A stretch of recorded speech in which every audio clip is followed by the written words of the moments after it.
destinatario si se realiza a través de la razón. Bueno, por supuesto que tú argumentas para convencer a alguien de algo que tú piensas. Y hay una interacción con el receptor a través de la razón. Por eso es una argumentación, digamos, a nivel racional. Hay otras argumentaciones emocionales que son distintas, ¿verdad? Pero siempre hay una argumentación cuando hay una controversia, cuando hay un desacuerdo. Si todos estamos de acuerdo, no tenemos por qué argumentar. La cantidad de trabajo es un acuerdo para alguna... Ahora, ¿qué dice la contraargumentación? Bueno, se ha probado que en España, en Francia, la gente se infecta nuevamente y aumenta. ¿Te fijas? Entonces, ¿qué pasa? Siempre el mundo es controversial. Siempre hay una dinámica argumentativa porque no todos estamos absolutamente de acuerdo. Después hay otra pregunta que termina en la argumentación.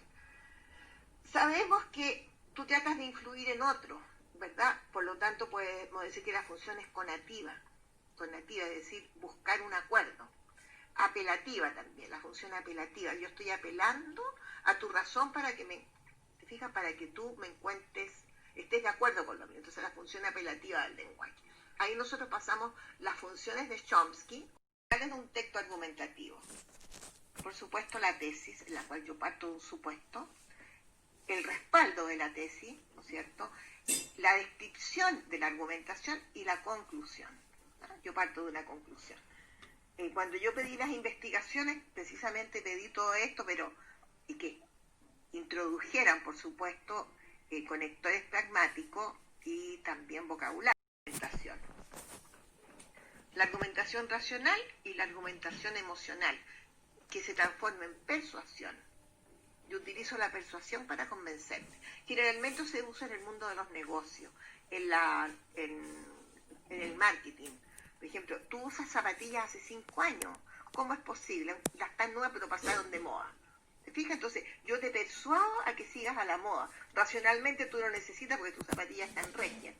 O sea, emocional de los discursos comerciales son convencerte para que tú consumas, ¿verdad? Son emocionales. Tú puedes tener, supongamos, una olla a presión fantástica y la tienes, digas tú que es una ni negativa ni positiva, donde tú dices, bueno, efectivamente uno tiene que ir con los avances tecnológicos y aceptar, ¿verdad? Te fijas, no se puede ser tan cerrado también. ¿Para qué sirve la argumentación? Por supuesto, para exponer una idea, para exponer, ¿verdad? Y para lograr una adhesión a lo tuyo. Ahora, también precisamente para que el mundo controvertido y divergente en el que vivimos existe un cierto nivel de razón, ¿verdad? Y nosotros aprendamos también a tener un punto de vista.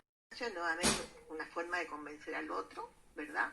A través de la razón para que maneje mi punto de vista. Bueno, hay argumentaciones políticas que convence el candidato para que tú votes en este momento el apruebo o el rechazo, cada cual tiene sus argumentos, ¿verdad? Una argumentación científica donde se están explicando el cambio de clima, la crisis social, hay distintos tipos de argumentos. ¿Te fijas? ¿Cuáles otras son las formas? Lo que estamos diciendo, una argumentación cotidiana, científica, etc. Respecto a la argumentación, estas son preguntas que hace Tiangú, José Rodríguez, Luis Bon, Tamara Valdés. La competencias comunicativas. ¿Qué es el emisor cuando se comunica?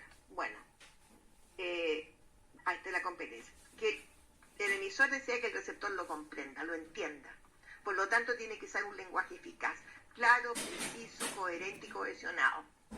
Esa es la gracia de la comunicación eficaz, ¿no es cierto? Que tú te des a conocer, expliques bien, uses bien el lenguaje. ¿Cuándo es efectiva la comunicación? Cuando el receptor queda feliz con lo que tú explicaste. Cuando te entendió perfectamente. Para ser un comunicador efectivo. Bueno, manejar bien el lenguaje, manejar bien la argumentación, ser empático, no puedes tomar al receptor de las mechas porque esté de acuerdo contigo, ¿te fijas? Ser un comunicador eficaz, tener empatía, etc. Dice, ¿de qué debe asegurar el emisor antes de iniciar un proceso comunicativo? Importante el contexto. Toda comunicación se realiza en un contexto, que es una abstracción donde están los hablantes, el emisor o el receptor. Pero el contexto es el espacio que te rodea. Un ejemplo de una comunicación que no es eficaz. Yo te digo, hoy chiquillo, organicemos una fiesta con whisky, con todo para celebrar el fin del semestre. Cuando tú hablas lo que realmente eres, estás hablando con la verdad. Por eso el criterio de autoridad es muy importante. A ver, es importante que el emisor elija el canal adecuado, por supuesto. El canal adecuado. ¿Qué significa eso? Canal oral, yo tengo facilidad de habla. Canal escrito, me es fácil escribir. Canal tecnológico, tengo habilidades tecnológicas para poder comunicarme con otro, ¿verdad? Entonces, ese es el canal. O sea, ahí está la función fática. Me doy a conocer bien a través de un canal de comunicación. Eso es solamente el trabajo, pero mi canal es tecnológico. Este Word va a salir sí o sí en la PEP. Pero mi comunicación es oral. Hay que estudiarlo. Escrita cuando yo escribo. Es un canal, eso dijo. Canal digamos, yo utilizo Matare o está siempre con amigos que, bueno, son amigos de internet, no son falsos. Pero lo importante es la comunicación cara a cara. ¿Por qué? Porque la comunicación no es solamente la voz, son los gestos. Es lo que se llama la kinesis y la proxemia. O sea, a través del rostro, las caras, la expresión. Eso es parte de la comunicación tecnológica. No es lo mismo. ¿Te fijas? ¿Profe? Dígame. Pero en el ejemplo, por ejemplo, de las clases online, ¿el canal sería tecnológico y la comunicación sería oral? Oral, claro, claro. El medio que estamos usando es un medio tecnológico, pero la comunicación es oral, pero no presencial. Por eso dice oral, Ya. pero no presencial. Esos son los canales. Ya te estoy buscando. Se puede combinar una argumentación. Fundamental, la argumentación tiene que tener una narración, una exposición. Un buen narrador es un buen expositor. Si tú vas a argumentar, tienes que usar bien el lenguaje. Déjame. Más importante de la argumentación. Profe, ¿podría repetir la pregunta anterior? Es que no la entendí, no La escuché primera. muy. ¿Con qué otras técnicas se puede combinar una argumentación? Primero con la narración o la exposición. Cuando tú eres un buen argumentador, también eres un buen comunicador. Haces una comunicación eficaz. Precisamente, te fijas que están relacionadas las cosas. Porque cuando tú eres buen comunicador, utilizas una buena argumentación y te das a entender y te entiende y el receptor queda feliz porque tú explicaste bien. ¿Te fijas? Ahora, ¿te quedó clara la respuesta? En la comunicación. ¿Ves? Por eso son marcas textuales. Dice. Ahí también aparece en el texto. Ya, ¿cuáles son las tres partes más importantes de la argumentación? Se comprende. La tesis, respaldo de la tesis, ¿verdad? Discurso argumentativo, que está basado, por supuesto, en los respaldos, y la conclusión. Después dice, ya. Los emisores y receptores argumentativos pueden ser solamente individuales, no. Hay emisores colectivos y receptores, por ejemplo, cuando hay una convención política, hay un discurso político, ¿te fijas? Se dirige a al ciudadano, por ejemplo, ¿cómo se llama? La entrega de algún acuerdo del presidente, ya el 21 de mayo. Ahí hay una comunicación a un colectivo. Entonces los receptores somos todos nosotros. No es solamente un emisor y un receptor. Puede ser un emisor, ¿verdad? Suponte tú, el cuerpo judicial va a dar una respuesta a esto. Entonces, nombre y describa una situación en la cual se emplea la argumentación. Todo lo que sea controversial. Como te digo, argumentación es cuando hay desacuerdo, cuando hay dos puntos de vista, cuando hay un diálogo. Diálogo significa dos. Diálogo, dos, o griego, ¿verdad? Y argumentación son puntos de vista que tengo yo, que intento cambiar el tuyo, y después hay una retroalimentación cuando el mismo receptor contraargumenta de una manera negativa, positiva o conciliadora, una concesión. Profe, en el diálogo, por lo que entiendo, los dos están como de acuerdo y como que llevan a cabo el diálogo para sacar más ideas, ¿o no? No, generalmente hay un punto de vista, por eso te digo, hay argumentación cuando hay un desacuerdo, cuando hay una crisis. Ahora, tú cuando estás de acuerdo con alguien no hay controversia. Por ejemplo, a ti te gusta una película o te gusta, fantástico, me encanta. Tú puedes agregar algo, pero suponte que tú digas, me gusta mucho, a ver, supongamos, Pedro Lemebel, que provoca controversia. Ya, otro te dice, no, lo encuentro espantoso, garabatero, grosero. Ya, en cosas generales, a ver, espérate.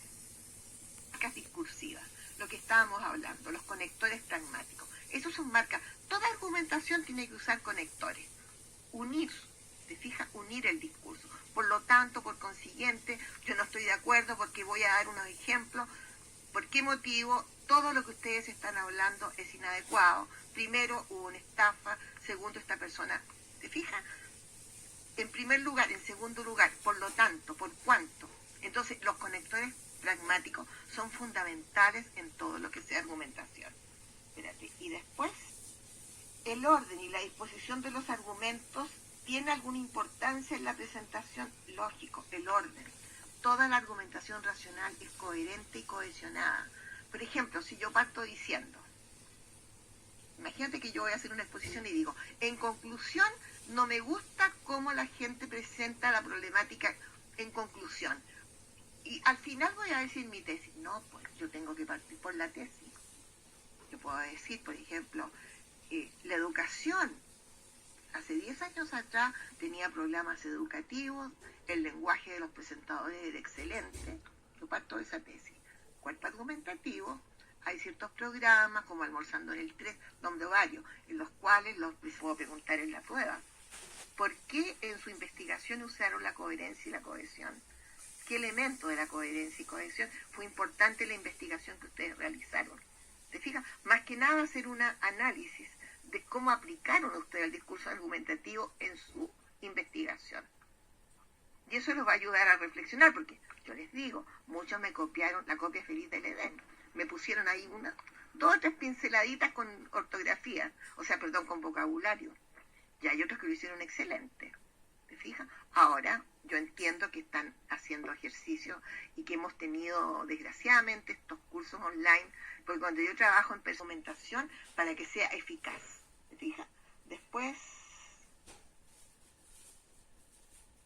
¿cuál es la subcompetencia que tiene como finalidad conseguir una negociación significativa entre los interlocutores? Es decir, que existe un contexto adecuado. Todo tiene que ver con la adecuación del contexto. Tú eres un comunicador eficaz cuando estás adecuado al contexto. ¿Qué habilidad puede percibir la retroalimentación? La habilidad comunicativa es cuando tú manejas bien el lenguaje, manejas la gramática, manejas el vocabulario, tienes buenos modales. Ahí entra el asunto gestual, que a través de la tecnología no importa tanto. Ver las expresiones que tienen cada uno de ustedes. Eso importa, porque son lenguajes emocionales y lenguajes corporales. No solamente está el lenguaje, ¿verdad?, directo, el lenguaje fónico, sino que está el lenguaje del cuerpo y el lenguaje de las emociones. Si tú estás triste, te pones inmediatamente agachado y con los brazos abajo. Si estás contento, andas derechito. Eso es tu lenguaje corporal. Y en tu cara se nota que estás triste. A ver si alcanzamos a transmitir información. Ya. Bueno, se sabe que hay comunicaciones, ya. Los mecanismos construidos por el hombre. Es un sistema, ya, son sistemas están leyendo la pantalla, ¿no? Sus hijos. Señalar su dominio sobre el grupo, marcar su territorio, etcétera. Los medios que ellos emplean son muy variados, pero ¿quién es el único que ha logrado construir una cultura a través es el hombre? Los animales llegaron hasta cierto nivel porque no están biológicamente condicionados para el habla. Pueden emitir sonido. Nosotros, a través de fonemas, creamos un sistema. Ahora, ¿cuándo el hombre empezó a hablar? No está claro. Empezó primero con los sonidos onomatopeicos, imitando el sonido del viento. Nadie sabe cómo hablaban los hombres de las cavernas, pero la perfección fue en la función de crear un código. Los códigos lingüísticos, los alfabetos y los significados. Dice, en las sociedades humanas el hombre se comunica con sus semejantes. Los egipcios dieron la pauta cómo el hombre poco a poco fue creando un sistema de símbolos para comunicarse. Y en función a eso se creó la cultura. Por eso cultura viene de cultivo. Cuando el hombre deja de ser nómada y se convierte en sedentario, crea las ciudades y crea un sistema, un código para comunicarse. Y ahí está todo el sentido de la cultura. Los animales no lo hacen. Ellos son eficaces. Se comunican, los gorilas, todas estas familias, es una comunicación. comunicación eficaz para alimentarse, pero el hombre va más lejos, porque el hombre se apodera del mundo, hace mapas, ¿no es cierto?, crea lenguaje, describe, etcétera.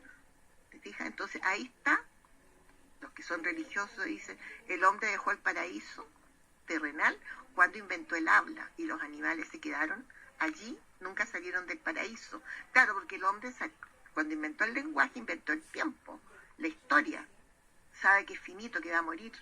En cambio el animal vive en otro sentido, ¿ves? Entonces, ahí estaría, esto está muy general, el sentido del lenguaje. Emisor, receptor, mensaje, ¿verdad? Hay un canal entre medio, como te comunica, contexto temático, contenido, referencia del mensaje, canal, ¿viste? Ahí está el canal. Medio físico a través de la señal, desde el emisor hasta el destinatario.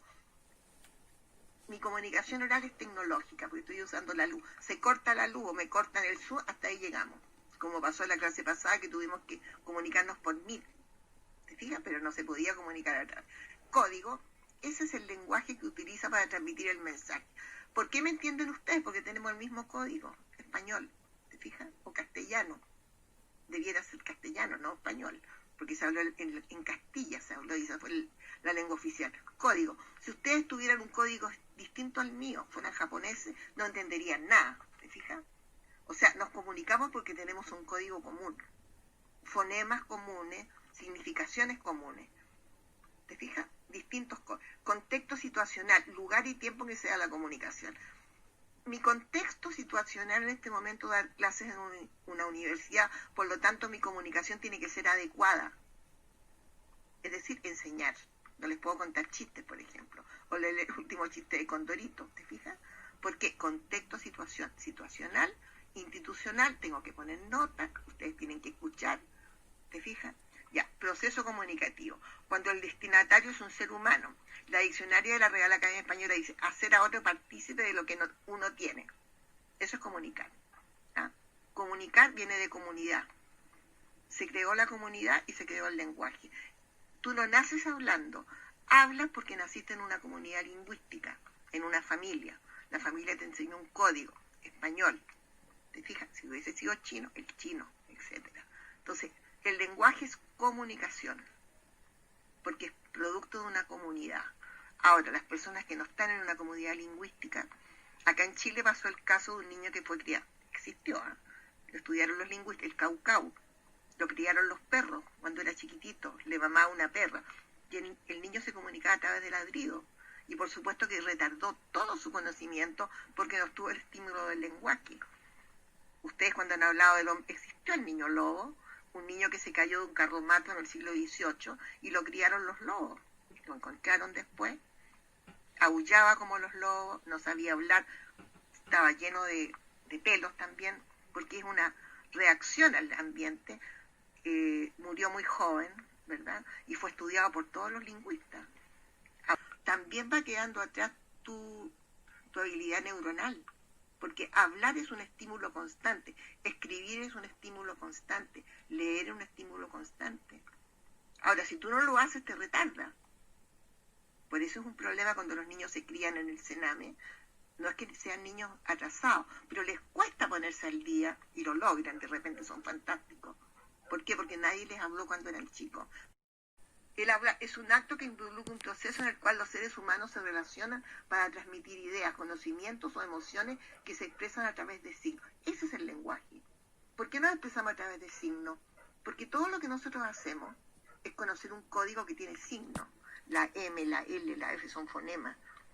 Se unen con otras palabras y forman morfemas. Y esos morfemas a la vez se unen y forman palabras que tienen un significado y se ordenan a través de una sintaxis que significa orden. Tú no dices él camina antes, él caminó antes. Utilizas una lógica para comunicarte. ¿Te fijas? Ahora, la comunicación es el resultado de una relación entre... O me interpelan, ¿te fijas? ¿A quién? Con unas consecuencias. ¿Qué efectos tengo? Enseñarles para que den una prueba y se manejen bien, ¿te fijas? Eso sería la comunicación. Todos los estudios de comunicación actual giran en torno a una o varias de estas preguntas del diagrama, por lo que los medios de prensa, la radio, la televisión, el internet, el wifi, el cine y la publicidad. En todos ellos, sistema verbal o lingüístico. Alguien dice, un mensaje vale más de 1000 palabras, pero tú tienes que explicar el mensaje. Los Simpsons lo dicen cuando aparecen los monos. Un mensaje vale por 1000 palabras. Claro, por ejemplo, si ustedes ven el hongo que se formó en Hiroshima para terminar la Segunda Guerra Mundial, claro, esa imagen dice más que 1000 palabras. Ver cómo los niñitos van quemados enteros con ¿verdad? Pero tú tienes que tener el anclaje lingüístico. La Segunda Guerra Mundial y un orden. Desarrollo de habilidades comunicativas, eso es lo que estamos haciendo nosotros. Lograr su uso con propiedad y adecuación, lo que hemos dicho. Usar apropiadamente la lengua, porque ustedes van a ser profesionales. Y si no son, la van a usar siempre. ¿Te fijas? Va a ser fundamental. Adquisición de una competencia comunicativa. Tienen que ser competentes, es decir, tienen que darse a entender. Si son enredados para hablar, también son enredados de pensamiento. Tienen que acostumbrarse a comunicarse bien. Ahora, ¿qué pretendemos? Formar hablantes competentes. ¿Para qué? Para regular los discursos, para que sepas argumentar y sepas hablar, y sepas convencer a otros. Por eso los líderes son fantásticos en esto. Un líder te convence, te maneja, haces lo que quieres. Exagerado, por supuesto. Pero la función del líder es manejarte con el lenguaje y a través de las acciones. Transmitir ideas y afectos. Después dice, también se forma capacidad para relacionarse con otros hablantes, hacerse entender, adecuarse al contexto, lo que hemos dicho. Fundamental. Yo no puedo hablar nada si no es adecuado. Por eso, lengua, lenguaje y comunicación. Son tres cosas. Lengua, lenguaje y comunicación. El habla. Nuestra habla tiene que ver con nuestra lengua. Y nuestra lengua tiene que ver con nuestro lenguaje. El lenguaje es humano, abstracto, aunque sea chino, inglés, lo que sea. Pero tú de ese lenguaje sacas el habla, que pertenece a una lengua. Dice. Facultad que posee el ser humano y que le da oportunidad de relacionarse con los demás. Se materializa a través de la lengua, refleja la realidad y estilo de vida compartido por los miembros de una cultura. Tu lenguaje es el reflejo de tu mundo, refleja tu realidad. Por eso cuando hablamos en chileno, hablamos español, por supuesto, o castellano, pero tenemos reflejo de nuestros recuerdos. Tenemos una comunidad lingüística que nos permite decir, Caupolicán, Lautaro, el escudo del cóndor. Mira, hasta el mono condorito es fundamental para nosotros. Bueno, a mí me pasó, yo viví en Venezuela harto tiempo, y los colombianos alegaban que el condorito era de ellos, que ellos lo habían inventado. Oye, pero uno se indigna, pero ¿cómo si el condorito es chileno? ¿Te fijas? Pero los colombianos, bueno, no lo hacían por pelear, decían que era un mono típico y ellos lo habían inventado. ¿Te fijas? Que uno defiende el recuerdo de lo que es uno. Ahora yo soy soy vieja de frentón, pero ustedes como jóvenes también tienen referentes de la época en que ustedes viven, que son importantes para ustedes. ¿Te fijas? Después dice, vamos a seguir rápido, permite unificar todo el quehacer de las personas y se manifiesta cada uno. Ya, pero eso está claro. Ya, no, aquí está medio enredado, facultad de interpretación. Ya, constituye el proceso central mediante el cual niños y niñas desde los primeros años de vida intercambian y construyen significados con los otros. Por ejemplo, a todos los niños chicos le enseñan a bailar el cuándo llega. No sé si ahora lo harán, pero en mi tiempo se enseñaba a bailar los bailes del siglo XIX en Chile o XVIII. La cueca, por ejemplo. Pero los colegios ingleses no les hablan de eso, porque no les interesa la identidad chilena. Ellos se sienten extranjeros, tienen planes distintos. Pero en cambio los colegios primarios a ti te enseñan. Y uno va amando su país, va amando sus costumbres, quiere el copihue, te fijas, y quiere la bandera, etcétera. Tú te vas formando como identidad que quieres tu país, no quieres ser inglesa. Aunque yo tengo apellido italiano, mi abuela era italiana, pero uno se siente chilena, pues, en realidad, a través del lenguaje, las costumbres y las emociones. Eso está medio se me desconfiguró cuando lo envié. Pero ahora, mira, hay algo que me interesa mucho aquí que lo tienen que atender. Antes que nos vamos,